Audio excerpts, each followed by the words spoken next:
memakan daging babi itu haram hukumnya, dan itu termasuk dalam dosa besar. Yang banyak ingin viral tapi tidak punya prestasi gitu kan, akhirnya dia ingin viral dengan cara-cara yang tidak wajar, cara-cara yang nyeleneh. Dengan konten yang Mbak Lina ini, takutnya itu nanti akan banyak lagi orang-orang yang melakukan hal-hal yang nyeleneh seperti itu kepada Mbak Lina Mukherjee ataupun dengan orang-orang yang lain yang melakukan hal semacam itu. Hati-hati, menjadikan agama itu sebagai olok-olokan, menjadikan agama sebagai permainan, itu ancamannya itu neraka, dan itu neraka bukan sebentar, tapi neraka selamanya.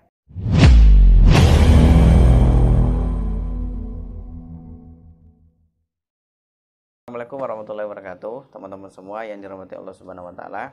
Alhamdulillah hari ini kita bertemu lagi, dan kali ini saya tuh pengen mengomentari salah satu selebgram ya, yaitu Lina Mukherjee. Nah, mungkin teman-teman udah pada tahu ya kasus dia apa. Jadi dia itu mempertontonkan di dalam konten dia memakan daging babi. Gitu. Memakan daging babi itu secara sengaja dan penuh dengan pengetahuan bahwasanya daging babi itu haram untuk dikonsumsi seorang muslim. Gitu. Maka ini yang kita ingin komentarin.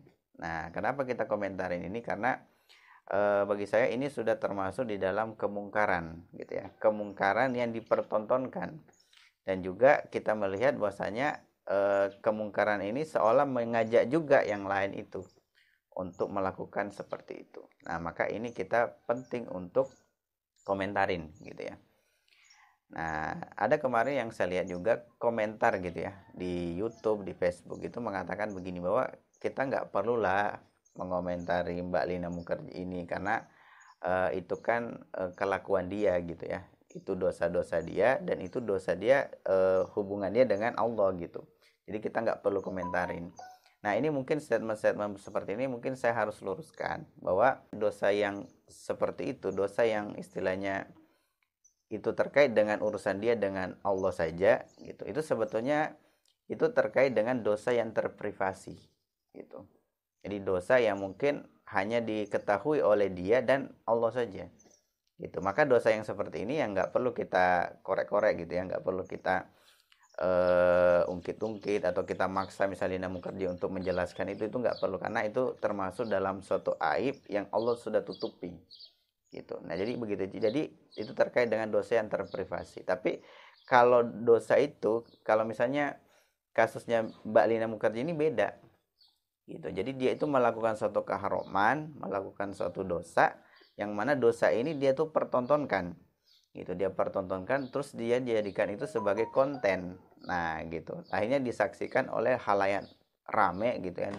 Disaksikan oleh publik gitu. Maka ini bukan lagi dosa-dosa dia sebetulnya, tapi ini sudah termasuk di dalam kategori kemungkaran gitu, kemungkaran yang dipertontonkan gitu. Maka kita harus menolak itu gitu ya, sebagaimana Rasulullah SAW itu kemudian memerintahkan kita gitu ya, man ra'a minkum mungkaran falyughayyiru biyadi.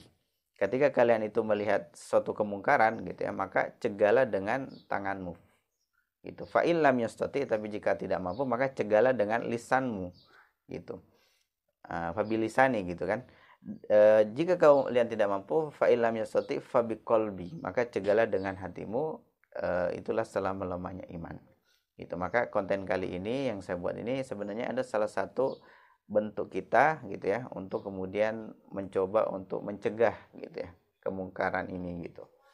Karena ini kemungkaran yang dipertontonkan dan punya potensi besar juga untuk mengajak yang lain melakukan hal seperti itu gitu. Nah, ada beberapa hal yang sebenarnya saya pengen singgung di dalam masalah ini gitu ya. Pertama itu begini teman-teman, memakan daging babi itu gitu, memakan daging babi bagi seorang muslim itu suatu sangat jelas itu merupakan suatu keharaman gitu, suatu keharaman. Dan di dalam Al-Quran itu ya dalilnya secara tegas gitu, secara tegas dan gamblang menyebutkan itu gitu. Di dalam Quran surat Al-Baqarah ayat 173 itu Allah Subhanahu wa taala berfirman, innama kharrama alaikumul maitata waddama walahmal khinsir gitu. Jadi sesungguhnya Allah itu kemudian mengharamkan gitu ya bangkai, darah dan daging babi Gitu. Jadi sangat jelas keharamannya ini, dan keharaman babi ini itu sudah termasuk di dalam perkara yang yang maklumun biadin. Gitu. Perkara yang sudah maklum diketahui oleh masyarakat luas tentang hukumnya itu. Jadi masyarakat luas itu sudah pada tahu hukumnya babi itu, daging babi bagi seorang muslim itu haram. Gitu. Dan sudah diketahui itu. Gitu. Makanya kalau kita misalnya tanya anak kecil gitu ya, daging babi haram nggak gitu? Pasti bilangnya ya haram. Gitu. Ada orang tua misalnya kita tanya daging babi haram nggak? Gitu. Pasti bilangnya haram. Gitu. Bahkan jangankan orang Islam ya kita tanya, orang non muslim saja itu kalau kita tanya tentang daging babi ini haram dalam Islam, maka pasti bilangnya haram. Gitu. Nah, ini namanya perkara yang sudah maklumun biadin, perkara yang sudah maklum diketahui oleh masyarakat luas, baik ulama maupun kalangan awam itu tentang hukumnya itu. Maka tidak ada lagi alasan untuk tidak tahu tentang hukumnya itu. Gitu ya. Gitu. Maka ketika misalnya kemarin itu Mbak Lina Mukerji itu memakan daging babi itu pasti dengan kesengajaan. Gitu. Dan penuh dengan pengetahuan, karena itu sudah diketahui oleh masyarakat luas tentang hukumnya itu. Jadi bukan jadi dia melakukan itu bukan atas dasar ketidaktahuan, tapi tahu gitu. Dan itu pasti dengan kesengajaan. Gitu. Nah, maka ini kita ingetin ya, bagi Mbak Lina Mukerji ini juga kepada kita semua gitu, bahwasanya memakan daging babi itu haram hukumnya, dan itu termasuk dalam dosa besar. Maka hati-hati ya. Nah, hati-hati untuk melakukan hal yang seperti itu. Makanya itu termasuk dosa yang besar juga di dalam Islam. Gitu. Nah, itu yang pertama. Yang kedua ini gini. Dia itu melakukan gitu ya. Dosa itu dia mempertontonkan, dia mempublikasikan aktivitas keharaman itu kepada halayak, bahkan dia jadikan itu sebagai konten. Nah, ini yang kita tolak juga, karena ini tuh adalah ajakan secara verbal untuk masyarakat agar melakukan hal yang sama dengan itu. Gitu. Nah, ini yang kita takutkan. Gitu. Karena kalau itu sudah dijadikan konten, itu pasti sudah berupa ajakan secara verbal. Sekalipun mungkin dia nggak mengatakan, dia nggak menyinggung di dalam videonya itu bahwa makanlah babi gitu ya. Enggak gitu. Tapi dengan dia jadikan konten, itu sebenarnya sudah menjadi ajakan yang secara verbal. Gitu. Karena konten itu pada habitatnya, bukan habitat, pada hakikatnya itu diikutin orang. Gitu ya. Nah, diikutin orang. Misalnya contoh kemarin tuh. Ada kata-kata yang simpel aja gitu ya. Kamu nanya gitu. Kamu nanya itu kan hanya berupa konten seorang laki-laki yang mengatakan itu, dan itu tidak ada di dalam video itu kalimat berupa pakailah kata ini, trendingkanlah kata ini gitu kan, nggak ada. Gitu. Tapi karena itu sudah masuk dalam konten, menjadi konten gitu ya, yang dikonsumsi oleh masyarakat, maka masyarakat itu ikutin. Gitu. Nah, begitupun dengan ini. Gitu. Mbak Lina Mukerja ini mempertontonkan itu, maka itu berupa ajakan yang secara verbal. Gitu ya. Maka ini yang kita khawatirkan dari hal-hal yang semacam ini. Maka akan ada banyak orang nantinya yang mengikuti seperti itu. Oh, ternyata kalau makan daging babi itu bisa viral gitu. Itu kan begitu. Mindset masyarakat gitu kan. Oh, ternyata begitu. Akhirnya dia melakukan hal yang seperti itu juga. Gitu. Karena ada orang, memang saya lihat itu tipikal orang-orang yang orang-orang yang nggak punya prestasi tapi pengen viral, gitu ya. Nah, sebagaimana misalnya ada pepatah Arab mengatakan bul ala zamsan fakturof gitu. Jadi kalau kencingilah sumur zamsan, maka kamu akan terkenal. Gitu. Artinya apa? Artinya ada orang yang banyak ingin viral tapi tidak punya prestasi gitu kan. Akhirnya dia ingin viral dengan cara-cara yang tidak wajar, cara-cara yang nyeleneh. Dan banyak orang seperti ini. Gitu. Akhirnya apa? Sesuatu yang sangat urgen di dalam agama itu pun dijadikan permainan, dijadikan konten supaya dia bisa viral. Gitu. Karena apa? Karena ketika dia melakukan itu ya pasti itu sensitif di masyarakat dan pasti banyak yang nonton. Gitu. Nah, maka orang-orang seperti ini itu potensi besar. Karakteristik orang seperti ini pasti akan ngikutin konten-konten yang kayak begitu. Gitu ya. Nah, begitu. Maka ini yang kita takutkan. Dengan konten yang Mbak Lina ini, takutnya itu nanti akan banyak lagi orang-orang yang melakukan hal-hal yang nyeleneh seperti itu. Gitu. Dan khusus untuk Mbak Lina ini saya ingatkan, itu hati-hati bikin konten kayak gini, Mbak. Kenapa? Karena ini potensi besar itu Mbak itu kena namanya dosa jariyah. Apa itu dosa jariyah? Dosa jariyah itu dosa yang terus mengalir gitu ya. Mengalir sekalipun mungkin Mbak nggak makan daging babi nggak gitu. Tapi gara-gara konten Mbak itu ada orang di luar sana itu makan daging babi. Maka Mbak itu berdosa gitu ya. Dan dosanya itu mengalir ke diri kita. Kenapa? Karena kita yang menginspirasi dia. Gitu. Kita menginspirasi dia untuk makan daging babi juga. Gitu ya. Maka itu yang kita tentang. Yang ketiga, yang terakhir yang saya pengen singgung itu, kita melihat bahwasanya di videonya Mbak Lina Mukardi ini ada potensi besar dia itu melakukan penistaan agama. Kenapa? Karena dia ketika makan daging babi itu dia mengucapkan bismillah gitu kan. Nah, mengucapkan bismillah. Jadi dia itu menyandingkan kalimat bismillah itu dengan sesuatu yang haram dan dia sudah tahu itu bahwa itu sesuatu yang haram. Maka kalau bukan penistaan, ini apalagi nih kita sebutnya gitu toh. Nah, gitu. Maka ini kalau bagi saya sih ini termasuk penistaan. Gitu. Maka ini hati-hati ya. Gitu. Hati-hati kepada Mbak Lina Mukardi ini, ataupun misalnya itu hati-hati dengan penistaan agama. Karena ketika kita menistakan agama, menjadikan agama itu sebagai olok-olokan, menjadikan agama itu sebagai permainan dan sendaguro itu, maka itu ancamannya besar. Gitu di dalam Al-Qur'an itu bahkan ancamannya itu adalah neraka. Gitu. Misalnya di dalam Quran surat Al-A'raf itu, Al-A'raf ayat 51 gitu ya.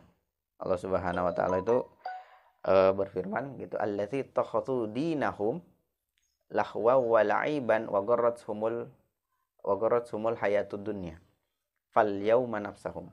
Nah, yang artinya orang-orang itu menjadikan agamanya itu sebagai permainan dan senda gurau gitu, dan mereka telah tertipu oleh kehidupan dunia. Maka apa? Maka pada hari kiamat kami melupakan mereka.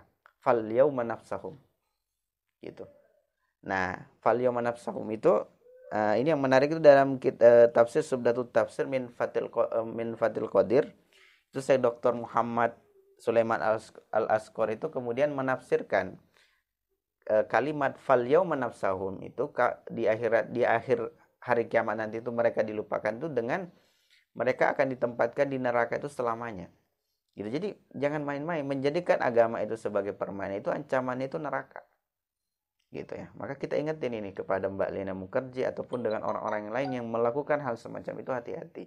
Menjadikan agama itu sebagai olok-olokan, menjadikan agama sebagai permainan, itu adalah ancamannya besar dari Allah. Hati-hati. Gitu, ancamannya itu neraka, dan itu neraka bukan sebentar tapi neraka selamanya. Gitu. Hati-hati. Makanya kemarin banyak elemen masyarakat itu yang sudah melaporkan Mbak Lina Mukardi ini. Gitu. Kenapa? Karena ini sebetulnya salah satu bagian dari upaya kita itu untuk mencegah kemungkaran. Gitu. Dan ini kita apresiasi kepada para ulama yang sudah bersuara gitu ya terkait dengan masalah ini, karena ini memang penting kita bersuara seperti ini supaya apa? Supaya ini menunjukkan ke masyarakat bahwasanya itu nggak benar gitu. Kalau misalnya ada konten yang kayak begitu gitu ya, terus kita adem ayam, ulama adem ayam gitu kan, pasti masyarakat mikirnya itu sesuatu yang benar gitu, sesuatu yang dibenarkan gitu. Tapi alhamdulillah kemarin itu banyak penolakan, bahkan sudah ada banyak gitu ya yang melaporkan itu, termasuk dari advokat-advokat itu kan, kita apresiasi gitu, karena memang kita harus mencegah kemungkaran gitu ya. Man ra'a minkum mungkaran falyughayyiru biyadihi. Ketika kalian melihat kemungkaran, maka cegahlah dengan tanganmu. Fa illam yastati fabilisani. Tapi jika tidak mampu, maka cegahlah dengan lisanmu. Dan tidak mampu juga, maka dengan hatimu. Maka teman-teman, saya ingatin semua juga, kita semua ini di masyarakat ini, kita sebagai netizen juga harus melakukan yang namanya pencegahan kemungkaran. Gitu, teman-teman yang mungkin followersnya Mbak Lina Mukardi, ya antum bisa lakukan dengan unfollow. Gitu, unfollow Mbak Lina Mukardi ini sebagai bentuk bentuk kita itu mencegah gitu, karena mungkin dia melakukan sesuatu yang tidak wajar seperti itu, melanggar agama gitu kan, syariat agama, karena mungkin dia merasa bahwa dia punya followers gitu, dia punya banyak followers, akhirnya dia melakukan hal-hal yang nyeleneh gitu.